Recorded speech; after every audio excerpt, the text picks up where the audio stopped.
아이고, 이게 무슨 날벼락이람?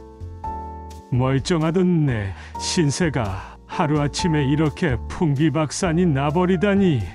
난 정말이지 생각지도 못했어.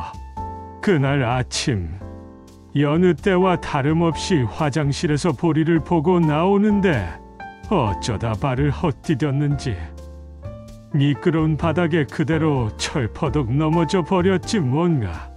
그 순간 오른쪽 무릎에서 뚝 소리가 나면서 온몸에 전기가 오르듯 찌릿한 통증이 밀려왔어.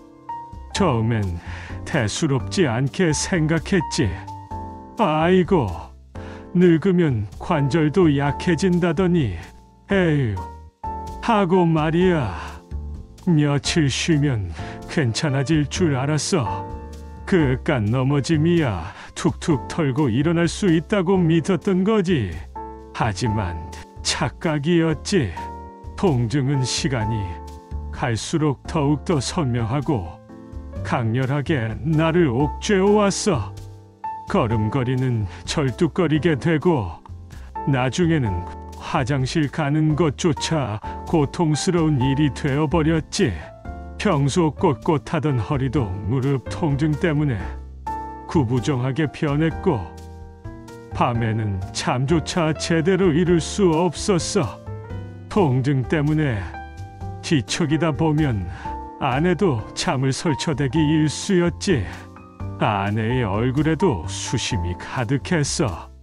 보다 못한 아내는 연신 내 무릎을 주물러주며 파스도 붙여주고 좋다는 약이며 민간요법까지 다 동원했지만 소용없었어. 결국 아내가 보다 못해 119를 불렀지. 난 또 늙은 몸으로 남사스럽게 구급차까지 타냐며 한사코 거부했지만 아내의 고집을 꺾을 순 없었어. 아내는 눈물을 글썽이며 여보, 이러다 사람 잡겠어요. 제발 병원에 가봅시다 하고 애원했거든. 구급대원들이 들이닥쳐서 나를 들것에 실어 병원으로 옮기는데 어찌나 민망하던지. 평생 남에게 신세 지는 걸 싫어하고 자존심 하나로 살아온 나인데 이렇게 힘없이 들것에 실려가는 신세라니. 내 팔자가 참 기구하다는 생각까지 들더라고. 병원에 도착해서 엑스레이를 찍고 MRI까지 찍었는데 의사 선생님 표정이 영 좋지 않더라고. 침묵이 흐르는 진료실 안에서 나는 불안감에 휩싸였어. 마침내 의사 선생님이 입을 열었지. 어르신, 연세도 있으시고 무릎 연골이 심하게 손상되셨습니다. 아주 심각한 상태입니다. 찢어진 부위가 너무 넓고 깊어서 단순 치료로는 어렵고 염증도 심합니다. 이대로 두면 포행 자체가 불가능해질 수도 있습니다. 새로운 연골로 교체하는 수술이 시급합니다. 이 말을 듣는 순간 내 귀를 의심했어. 수술이라니? 연골 교체 수술이라니? 살면서 병원이라곤 감기나 몸살 때문에 가본 게 전부였던 나인데 이 무슨 청천벽력 같은 소리인가 싶었지. 그제야 내가 얼마나 심각한 상황에 놓여 있는지 실감하게 되었어. 게다가 비용도 만만치 않다고 하더라고. 의사 선생님은 수술비와 입원비, 재활치료비까지 합쳐서 꽤 큰 돈이 필요할 거라고 덧붙였어. 그 말을 듣는 순간 아내는 옆에서 연신 내 손을 잡고 눈물을 글썽였어. 그녀의 눈가에는 주름이 더 깊게 패였고 나는 아내에게 미안함과 동시에 막막함에 사로잡혔어. 어쩌겠어. 늙은 몸이 병이 드니 자식들한테 손 벌리는 수밖에. 그동안 모아둔 돈이 전혀 없었던 것은 아니지만 급하게 수술비를 감당하기에는 턱없이 부족했거든. 우리는 슬픈 마음을 애써 감추며 이남이여 자식들에게 전화를 걸었어. 목소리마저 떨렸지. 얘들아, 아버지가 말이야 아내가 차마 말을 잊지 못하고 흐느끼자 큰딸이 엄마 무슨 일 있어요? 아버지는요 혹시 무슨 큰일이라도 하며 걱정스러운 목소리로 물었어. 나는 겨우 목소리를 가다듬고 말했지. 아버지가 무릎을 크게 다쳐서 수술을 받아야 한단다. 연골을 교체해야 하는 상황이야. 의사 선생님 말씀으로는 최대한 빨리 수술을 해야 한다고 하시더구나. 말을 마치는 순간 전화기 너머로 들려오는 자식들의 반응은 그야말로 가관이었어. 맏아들 준호는 기다렸다는 듯 한숨을 푹 쉬며 말했지. 아니, 아버지, 조심하셨어야죠. 제가 몇 번이나 말씀드렸어요. 늙으면 조심하셔야 한다고. 지금 저희 회사에 중요한 프로젝트가 있어서 정말 바쁜데 하필 이럴 때 라며 짜증 섞인 목소리로 말하는 거야. 마치 내가 일부러 다치기라도 한 것처럼 원망하는 듯한 어투였어. 자신의 바쁜 일정을 핑계 삼아 우리에게 책임을 전가하는 모습에 나는 기가 막혔어. 둘째 아들 민수는 더했지. 아버지, 제가 지금 주식 투자 때문에 정신이 없어요. 마이너스가 이만저만이 아니라고요. 병원비는 알아서들 하셔야죠. 저번에 빌려간 돈도 아직 못 갚았는데 그는 우리에게 돈을 빌려갔다는 사실조차 망각한 채 오히려 우리에게 적반하장으로 나오는 게 아니겠어? 마치 우리가 그의 돈을 뜯어내려는 것처럼. 말하는 민수의 말에 나는 심장이 쿵 내려앉는 것 같았어. 이 자식이 우리가 지금 농담하는 줄 아나? 큰딸 유진은 그나마 나았어. 아버지, 제가 지금 해외 출장 중이라 바로 갈 수는 없지만 엄마 옆에서 잘 보살펴 드리세요. 제가 돌아가서 상황을 봐서 연락드릴게요. 하며 말끝을 흐리더라고. 결국 자기 일 때문에 바쁘다는 핑계만 늘어놓는 거였지. 출장 중이라 직접 올 수 없다는 건 이해하지만 최소한의 걱정이나 위로의 말조차 형식적이라는 느낌을 지울 수 없었어.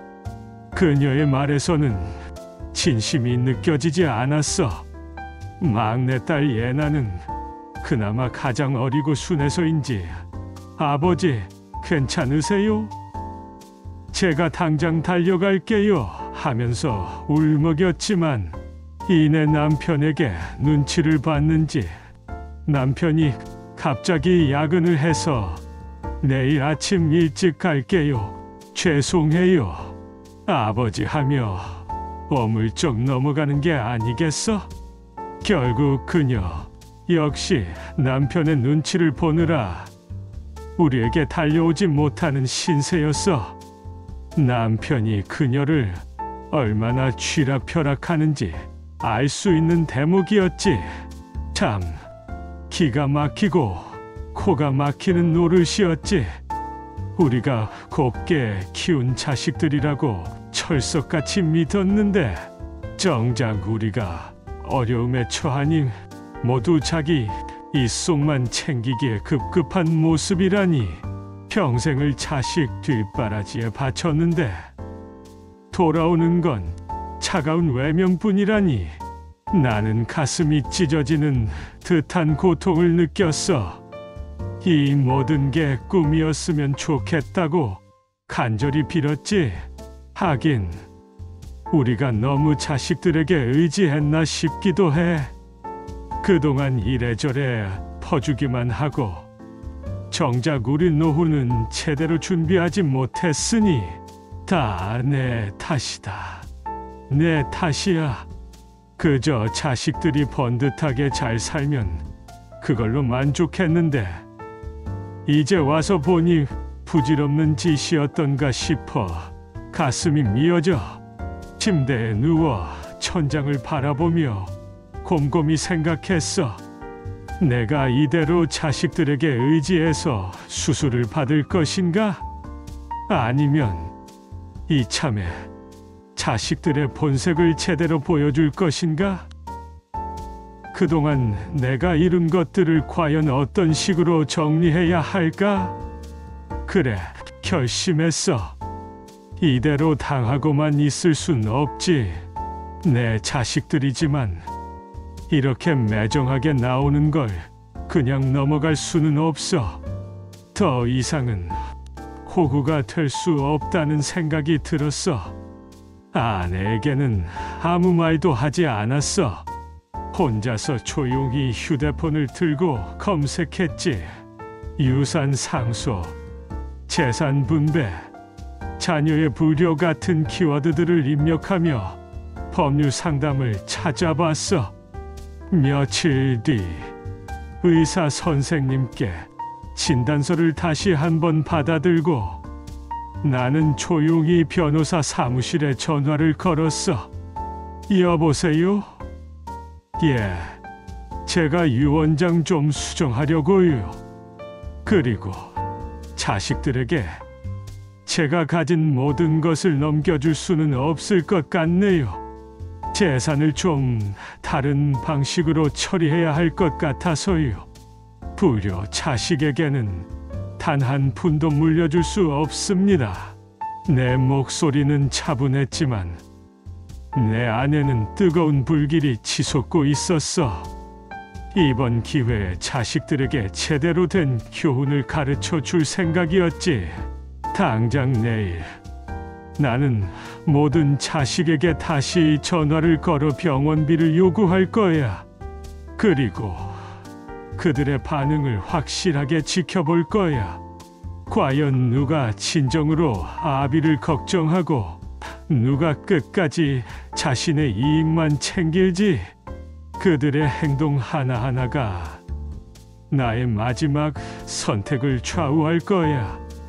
누가 이 늙은 아비의 유산을 상속받을 자격이 있는지, 누가 진정으로 나를 위하는 자식인지, 그리고 누가 이 매정한 세상에서 나의 마지막 희망이 되어줄지 기대해도 좋아라. 내 자식들아, 이 늙은 아비가 너희에게 어떤 깜짝 선물을 안겨줄지 두고 보자. 이 아비의 마지막 한 수가 무엇인지. 가족이라는 말이 무거울 때도 있지만 진심을 전하는 한마디면 다시 시작할 수 있어요. 여러분의 가족 이야기는 어떤가요? 댓글로 여러분의 경험을 들려주세요. 다음 이야기로 찾아뵐게요. 구독과 좋아요, 그리고 알림 설정까지 하시면 다음 이야기를 제일 먼저 보실 수 있습니다.